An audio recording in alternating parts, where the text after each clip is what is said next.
ଜାତୀୟ ଦଳ କଂଗ୍ରେସ କିନ୍ତୁ କିଛି ବର୍ଷ ହେବ କଂଗ୍ରେସର ବିଫଳତା ଲାଗି ରହିଥିଲା ବେଳେ ଓଡ଼ିଶାରେ କଂଗ୍ରେସକୁ ସଫଳତାର ସ୍ୱାଦ ଚଖାଇବାକୁ ପ୍ରୟାସ ଆରମ୍ଭ କରିଥିଲେ କଂଗ୍ରେସର ବରିଷ୍ଠ ନେତୃତ୍ୱ ତଥା ପୂର୍ବତନ ବିଧାୟକ ଚିରଞ୍ଜୀବ ବିଶ୍ୱାଳ। କିନ୍ତୁ ଦଳ ପକ୍ଷରୁ ତାଙ୍କୁ କରାଗଲା ନିଲମ୍ବନ। ପରେ ଦଳ ପକ୍ଷରୁ ନିଲମ୍ବନ ଆଦେଶ ପ୍ରତ୍ୟାହାର କରାଯାଇଥିଲା। କିନ୍ତୁ ଚିରଞ୍ଜୀବଙ୍କ ମନରେ ଥିଲା ଅଭିମାନ। ଚଳିତ ବର୍ଷ ସାଧାରଣ ନିର୍ବାଚନ ପୂର୍ବରୁ ଚିରଞ୍ଜୀବ କଂଗ୍ରେସ ଛାଡ଼ି ବିଜେଡିରେ ଯୋଗ ଦେବା ପରେ କର୍ମୀମାନଙ୍କ ଆଗରେ ମନର କଥା ପ୍ରକାଶ କରିଛନ୍ତି, ଯାହା ଏବେ ଜଗତସିଂହପୁର ଜିଲ୍ଲା ସମେତ ଅନ୍ୟ ଜିଲ୍ଲାମାନଙ୍କରେ ଭାଇରାଲ ହେବାର ଲାଗିଛି। ଦଳରୁ ସସ୍ପେଣ୍ଡ କଲେ ବିନା କାରଣରୁ ମୁଁ କ'ଣ କହିଥିଲି? ମୁଁ କହିଲି 9କୁ 90 କରିବାକୁ ହେଲେ ଯୁବକମାନଙ୍କୁ ଆକୃଷ୍ଟ କରିବାକୁ ପଡ଼ିବ, ମହିଳାମାନଙ୍କୁ ଆକୃଷ୍ଟ କରିବାକୁ ପଡ଼ିବ, ଗାଁ ଗହଳିକି ଯିବାକୁ ପଡ଼ିବ। ନଗଲେ ଖାଲି ବାହାଦୁରୀ ମାରି ଭାଷଣ ଦେଲେ କଂଗ୍ରେସ ଭବନରେ ବସିକି କହିଲେ କଂଗ୍ରେସ ହେବ ନାହିଁ। କିଛି ଭୁଲ କହିଥିଲି ନା? ଆଜି କଂଗ୍ରେସର ଅବସ୍ଥା କ'ଣ? 9ଟାରୁ 90 ହେବ ନା 9, 2, 3 ହେବ କି 0 ହେବ? ଆପଣମାନେ ନିଜେ ଅନୁଭବ 3 ହେବ, 0 କି 3। ତେଣୁ କଂଗ୍ରେସ ଦଳ ମୋ ପ୍ରତି ଅନ୍ୟାୟ କଲା। ମୁଁ ଯେଉଁଦିନ ମୋତେ କଂଗ୍ରେସ ଦଳରୁ ସସ୍ପେଣ୍ଡ କଲେ ମୁଁ ସେଇଦିନଠୁ ମନସ୍ଥ କଲି ଶରତ ପଟ୍ଟନାୟକ ଥିଲା ଯାଏକେ ମୁଁ ନିର୍ବାଚନ ଲଢ଼ିବି ନାହିଁ। ବିଜେଡି ଦଳ ମୋତେ ନିମନ୍ତ୍ରଣ କରିକିରି ତାଙ୍କ ସାଙ୍ଗରେ ସାମିଲ କଲେ। ମୁଁ ଆଶା କରିଥିଲି ବିଜେଡି ଦଳରୁ ଟିକେଟ୍ ପାଇବି ବୋଲି। ବିଭିନ୍ନ କାରଣରୁ ପ୍ରଶାନ୍ତ ମୁଦୁଲିକି ସେଠୁ ସେ ଟିକେଟ୍ ଦେଲେ। ମୋର ବଳ କେଉଁମାନେ? ଆପଣମାନେ, ଗୋଟେ ନେତାର ବଳ କର୍ମୀମାନେ। ତେଣୁ ଆପଣମାନଙ୍କ ସହଯୋଗ ନ ରହିଲେ ମୁଁ ଶୂନ ହେଇଯିବି। କ'ଣ ବଦଳେଇବି?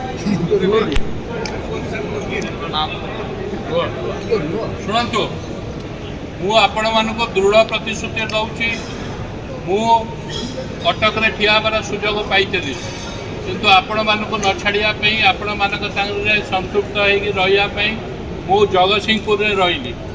ଜଗତସିଂହପୁରରେ କ'ଣ ହେବ କ'ଣ ନ ହେବ, ବିଜେଡି ଦଳରେ ଆମେ ମିଶିଛେ। ଆମର ଲକ୍ଷ୍ୟ ନବୀନ ପଟ୍ଟନାୟକକୁ ଆଉ ଥରେ ମୁଖ୍ୟମନ୍ତ୍ରୀ କରିବା ପାଇଁ। ପ୍ରଶାନ୍ତ ମୁଦୁଲି କାଉଣ୍ଟ କରେ ନାହିଁ। ମୁଁ ବିଜେଡି ଦଳର ତୁଙ୍ଗ ନେତୃମଣ୍ଡଳୀ ସାଙ୍ଗରେ ଯାହା କଥାବାର୍ତ୍ତା ହେଇଛି ସେଇଟା ଖୋଲିକରି ଆପଣମାନଙ୍କୁ କହିପାରିବି ନାହିଁ।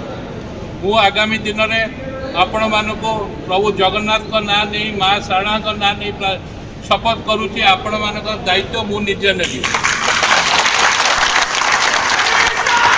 ଆପଣମାନଙ୍କୁ କୋଉଠିକି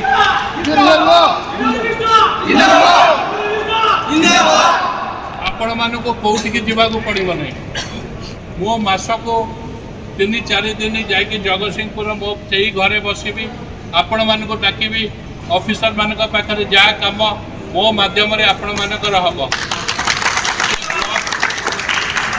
ସେ ବ୍ଲକ ହେଉ, ଥାନା ହେଉ, ପୋଲିସ ହେଉ, କଲେକ୍ଟର ହେଉ, ଏସ୍ପି ହେଉ, ଆପଣମାନଙ୍କର ଯେମିତି ଅସୁବିଧା ନ ହୁଏ, ଗୋଟେ ଶାସକ ଦଳରେ ରହିକରି ଆପଣମାନଙ୍କର ଯେମିତି ଅସୁବିଧା ନ ହୁଏ, ସେ ସୁବିଧା ଆପଣମାନେ ପାଇବେ। ବିଗତ 2 ବର୍ଷ ହେଲା ଆପଣମାନେ ନିର୍ଯାତିତ ହେଇଛନ୍ତି ମୁଁ ଜାଣିଛି। ତେଣୁ ଧୈର୍ଯ୍ୟର ସହ ଅପେକ୍ଷା କରନ୍ତୁ। ଟିକେ ଜୁନ୍ ଜୁଲାଇ ମାସ ଯାଏକେ ଅପେକ୍ଷା କରନ୍ତୁ। ପାଣି ପାଣି, କ୍ଷୀର କ୍ଷୀର ହେଇଯିବ। ବୁଝିପାରିଲେ? ତେଣୁ ଯଦି ଆପଣମାନଙ୍କର ମୋ ଉପରେ ବିଶ୍ୱାସ ଅଛି, ମୋତେ ଥରକ ପାଇଁ ବିଶ୍ୱାସ କରନ୍ତୁ। ମୁଁ ଯାହା ଭଗବାନଙ୍କ ନାଁ ନେଇକି ଶପଥ କଲି, ଯଦି ମୋ କଥା ନ ରଖିବି, ଆପଣମାନେ ମୋ ମୁହଁରେ ଛେପ ପକେଇକରି ପଳେଇବେ।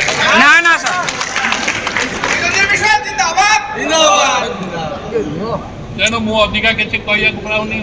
ଆମେ ଗୋଟେ ଦଳକୁ ଛାଡ଼ିକି ଗୋଟେ ଦଳରେ ମିଶିଛେ। MLA ହେବା ବଡ଼ କଥା ନୁହଁ। MLA ଠୁ ଅଧିକା ପାୱାର ଆପଣମାନେ କେମିତି ଏନ୍ଜୟ କରିବେ, ସେ ଦାୟିତ୍ୱ ମୋର। ଆପଣମାନେ ସୁସଂଗଠିତ ହେଇକରି ମୋ ସାଙ୍ଗରେ ରୁହନ୍ତୁ। ନିର୍ବାଚନ ପରେ ଆପଣମାନଙ୍କର ଦାୟିତ୍ୱ ମୁଁ ନେଇକରି ନିର୍ବାଚନରେ ବି ଆପଣମାନଙ୍କ ଦାୟିତ୍ୱ ନେବି। ନିର୍ବାଚନ ପରେ ବି ଆପଣମାନଙ୍କ ଦାୟିତ୍ୱ ନେବି। ଆଉ ଆପଣ ଭାବୁଛନ୍ତି ପ୍ରଶାନ୍ତ ବାବୁ MLA ହେଲା ପରେ ଆପଣଙ୍କୁ ନିର୍ଯାତନା ଦେବେ, ନିର୍ଯାତିତ କରିବେ, ସେର ସ୍କୋପ୍ ହିଁ ନାହିଁ। ଆପଣମାନଙ୍କୁ ଭଗବାନଙ୍କ ନାଁରେ ଦୁହାଇ ଦେଇକରି କହୁଛି, ଆପଣମାନଙ୍କ ଦାୟିତ୍ୱ ମୁଁ ନିଜେ ନେବି। ତେଣୁ ଆପଣଙ୍କ ମନରେ ଯେଉଁ କ୍ଷୋଭ ଅଛି, ମୋ ମନରେ କ'ଣ କ୍ଷୋଭ ନାହିଁ? ମୋଠୁ କ'ଣ ଅଧିକା ଦୁଃଖିତ କିଏ? तेणु गोटे सिचुएशन रे कौन पे टिकेट देलेनी न देलेनी सेटा पुनः भाव मुझे नेतृमंडल सागर आलोचना करी आपण अपेक्षा कर रुहतु जगतसिंहपुर राजनीति में उत्तप्रोत भाव जड़ित होकर रही आपण सुख दुख साथी हेबी आपण मानकर समस्यार समाधान करी आपण मानकर सहयोग कामना कर नमस्कार रही। Satyaprakash Mahanty report Holy TV Odia. नमस्कार मु लिपिका आपण मानक स्वागत करुच्ची नुआ रूपरे Holy TV Odia. Holy TV Odia सहित जोड़िया आपण मैंने लाइक करंतु, सब्सक्राइब करंतु, शेयर